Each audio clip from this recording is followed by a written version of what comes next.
Anong uri ng kapayapaan ang inaalok ng ating Panginoon? Ang kapayapaan ni Jesus ay higit pa sa kawalan ng kaguluhan. Kabilang dito ang lahat ng bagay na kumikilos para sa ating pinakamataas na kabutihan.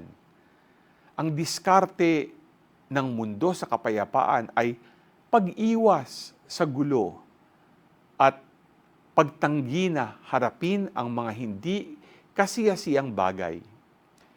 Si Jesus ay nag-aalok ng kapayapaan na sumasakop sa ating mga takot at pagkabalisa. Walang makaalis sa atin sa kapayapaan at kagalakan ni Jesucristo. Walang kalungkutan o dalamhati, walang panganib, walang pagdurusa ang makababawas nito. G ka ba?